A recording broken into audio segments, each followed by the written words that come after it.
देश में नफरत का दौर बढ़ता जा रहा है। मुसलमानों को लगातार टारगेट किया जा रहा है। कभी मस्जिद तो कभी मदरसा पे बार बार वार किया जा रहा है। एक तरफ जहां भाजपा राज में पूरे देश में मस्जिद तोड़ तोड़ कर मूर्तियां खोजने का काम जारी है, वहीं अब योगी राज में यूपी में चल रहे मदरसों पर एक वार किया गया है। योगी सरकार ने अब नए मदरसों की ग्रांट बंद कर दी है। हाल ही में उसने सरकारी ग्रांट से चलने वाले नए मदरसों की जांच का आदेश दिया था और अब योगी ने मदरसों को ग्रांट देना बंद करने का फैसला किया। कल ही योगी कैबिनेट के सामने प्रस्ताव आया और योगी कैबिनेट ने उसे फौरन स्वीकार कर लिया। ये प्रस्ताव किसकी तरफ से आया था, आप सुनकर और भी ज्यादा हैरान होंगे।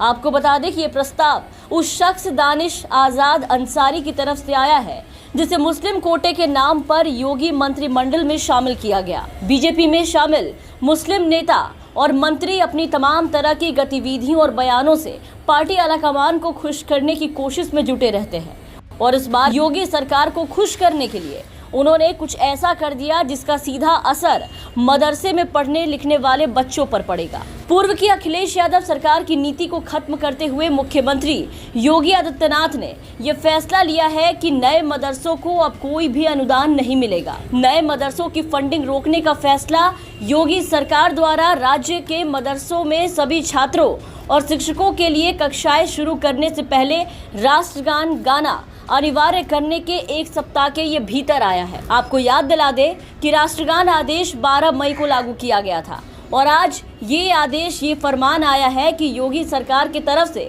मदरसों की फंडिंग पर रोक लगा दी गई है। उत्तर प्रदेश में नए मदरसों को अब कोई भी अनुदान यानी कि कोई भी फंडिंग, कोई भी राहत नहीं। मुख्यमंत्री योगी आदित्यनाथ ने इस फैसले पर मुहर लगा दी। योगी सरकार के पिछले कार्यकाल में भी अनुदान नहीं दिया गया था मदरसों को और अब कैबिनेट ने भी इस प्रस्ताव को पास कर दिया।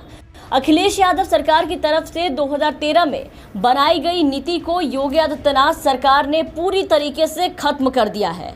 उत्तर प्रदेश में अब नए मदरसों को सरकारी अनुदान नहीं दिया जाए। नए मदरसों को अनुदान लिस्ट से हटाने के राज्य कैबिनेट के प्रस्ताव को योगी सरकार ने मंजूर भी कर लिया गया है। एक एक कर अब भाजपा राज में यूपी सरकार ने मदरसों पर हमला करना शुरू कर दिया। हाल ही में यूपी के आजमगढ़ में बिना सूचना दिए मुबारकपुर के जमियतुल अशरफिया विश्वविद्यालय को गिरा दिया गया था। अवैध बताते हुए उस पर बुलडोजर तब चलाया गया जब वहां के सभी शिक्षक छुट्टी पर गए थे और उन्हें अपना सामान निकालने तक का मौका नहीं मिला। फिर ऐसा ही मामला कानपुर के घाटमपुर में किया गया। मदरसा इस्लामिया को बिना खबर दिए सीधे ढा दिया गया। कुरान पाक और दीन की कई किताबों को निकालने तक का मौका नहीं दिया गया और कुरान से भी बेअदबी की गई। प्रशासन ने अवैध बताते हुए मदरसे पर सीधा बुलडोजर चला दिया।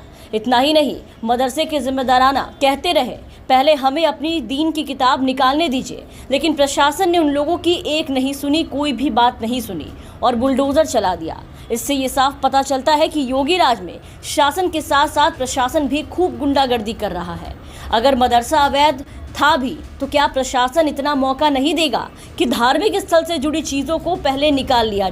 इस मामले में मदरसे के जिम्मेदारान ने यह भी कहा कि निर्माण मदरसे की निजी जमीन पर हुआ है, लेकिन इसके बावजूद उसे अवैध बताते हुए मदरसे के एक हिस्से को बुलडोजर से सीधा ढा दिया गया, गिरा दिया गया और अब सीधे मदरसे की फंडिंग बंद कर दी गई है। इन तमाम चीजों के बाद अब आगे देखना होगा कि योगी अब मुसलमानों की किन किन चीजों को टारगेट किया जाता है। Bureau report, the VPN TV.